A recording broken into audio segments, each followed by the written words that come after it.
Donc dans cet exercice, dans ce savoir-faire, on est sur la notion de vecteur directeur.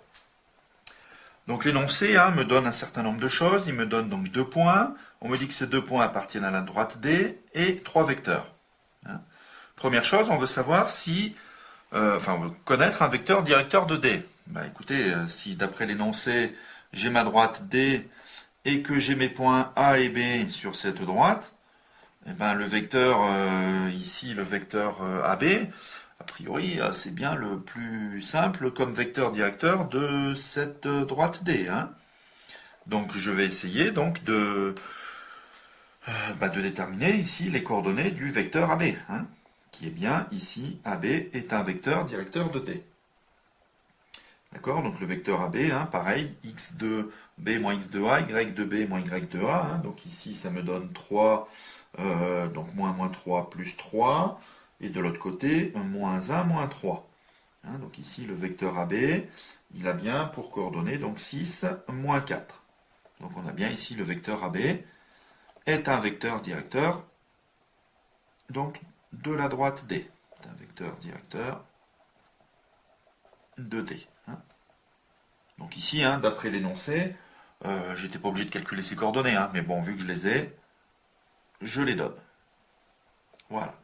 Ensuite, pour la deuxième partie de cet exercice, on veut savoir si les vecteurs U, V, W sont des vecteurs directeurs de la droite D. Sachant que j'en connais un.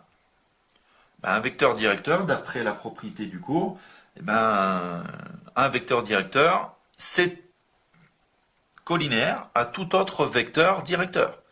Donc il suffit de montrer par exemple que le vecteur U et le vecteur AB sont collinaires, que le vecteur V et le vecteur AB sont collinaires, que le vecteur W et AB sont collinaires. Donc on va vérifier ça. Donc on a des règles pour ça. Donc on a le vecteur U. Je m'aperçois qu'il a pour coordonnées 3, moins 2. Je m'aperçois que en fait c'est la moitié de AB. Là j'ai pas besoin de faire de calcul. 3 avec 6 c'est la moitié, moins 2 par rapport à moins 4 c'est la moitié. Donc là tout de suite je vois que U et AB sont collinaires. D'accord? Donc si ces deux vecteurs sont collinaires, ça veut bien dire que le vecteur U est un vecteur directeur donc de la droite D. Là, il n'y a pas de souci là-dessus. Donc de D. Je m'intéresse maintenant à V. Donc V, c'est pas évident, puisque là j'ai des nombres décimaux. Je ne vois pas tout de suite s'il s'agit de vecteurs collinaires. Donc là, je vais appliquer la formule sur la collinarité. Donc je vais juste réécrire ici V, donc de coordonnées moins 0,75, 0,5. Et je vais le prendre avec donc le vecteur AB, qui lui, on a dit, pareil, je l'ai calculé, 6, moins 4. Et là, je vais appliquer la formule de collinarité. Vous savez, la formule x, y', moins x', y. Donc là, je vais prendre x, y, et là, ici, x', y'. Je vais calculer donc cette somme-là, et je vais regarder si ça fait 0. C'est bien le but. Donc x, on est à moins 0,75, fois y', donc fois moins 4, moins x', 6, fois y, donc y, 0,5. Donc si on fait le calcul, on tombe sur 3 moins 3, ce qui donne bien 0.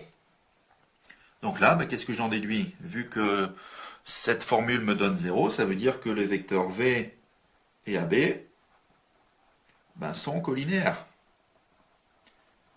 Et si ces deux vecteurs sont collinaires, ça veut dire que V est aussi un vecteur directeur de D. Donc là, on en a déjà trouvé 2 parmi les 3. Il me reste l'étude du dernier, donc W, je fais exactement la même chose.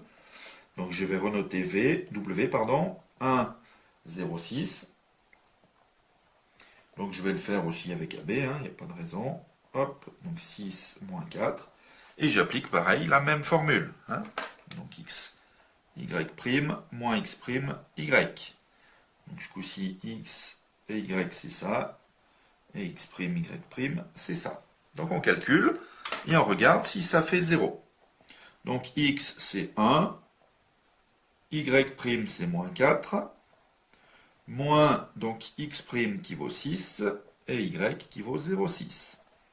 D'accord? Donc une fois moins 4, ça me fait moins 4, moins donc 3,6. Donc ici, je tombe sur moins 7,6, ce qui est différent de 0. Ça veut dire que les vecteurs W et AB ne sont pas collinaires. D'accord? Donc s'ils ne sont pas collinaires, ces deux vecteurs, ça veut dire que W n'est pas un vecteur directeur de D. Tout simplement. Donc voilà pour ce savoir-faire.